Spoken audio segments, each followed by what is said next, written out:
Hanggang sa weekend, mataas ang tsansa po na magkakaroon tayo muli ng panibagong weather disturbance dito po sa may silangan ng northeast ng Batanes as a low pressure area po sa susunod pa po na 3 araw.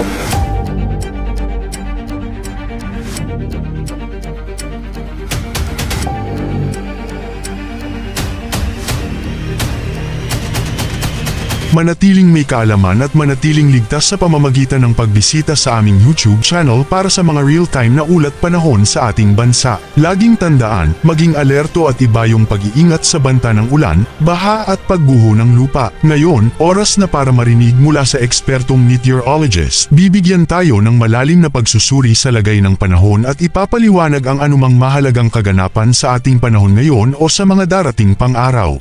Para naman po sa naglalayag nating mga kababayan, wala po tayong aasahang gale warning dahil mahina po ang habagat or southwest monsoon. By today po, asahan pa rin po ang maulap na kalangitan at mga pag-ulan sa may Zambales, Bataan at malaking bahagi po ng Ilocos Region. Epekto po yan ng hanging habagat or southwest monsoon. Panaka-naka po or paminsan-minsan mga light to moderate rains at meron din mga thunderstorms lalo na po sa hapon hanggang sa gabi. Kaya mag-ingat po sa mga posibleng pagbaha at pagguho ng lupa at laging magdala po ng payong lalo na sa ating mga estudyante. Pagsapit ng hapon hanggang sa gabi, malaking bahagi na po ng Luzon, kabilang ang Metro Manila, aasahan na po natin yung mga pag-ulan na bagamat hindi tuloy-tuloy, ay minsan malalakas. Kaya magdala rin po ng payong kung kinakailangan, lalo na sa mga nagtatrabaho po at sa ating mga kababayan po na estudyante. Sa natitirang bahagi naman ng Luzon, meron din mga pag-ulan as early as this morning dito po sa bahagi ng Mimaropa, Mindoro provinces, malaking bahagi ng Calabarzon, Metro Manila, halos buong Central Luzon na rin po. Asahan yung mga pag-ulan before noontime at dito rin po sa may Cordillera Administrative Region. And then asahan naman sa natitirang bahagi pa ng bansa ng Luzon, bahagyang maulap hanggang maulap na kalangitan.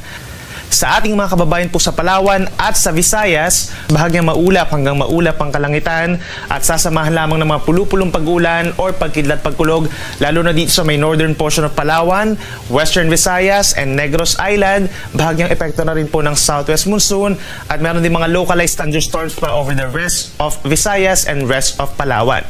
Sa ating mga kababayan po sa Mindanao, umaga pa lamang mataas na ang tsansa ng ulan sa may Zamboanga Peninsula, Bangsamoro Region, gayon din sa may Misamis Occidental, Lanao del Norte, hanggang dito po sa bahagi ng Socsagen, Sultan Kudarat, and Sarangani.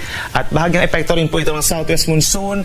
For the rest of Mindanao, asahan ng bahagyang maulap hanggang maulap na kalangitan sa umaga hanggang sa tanghali.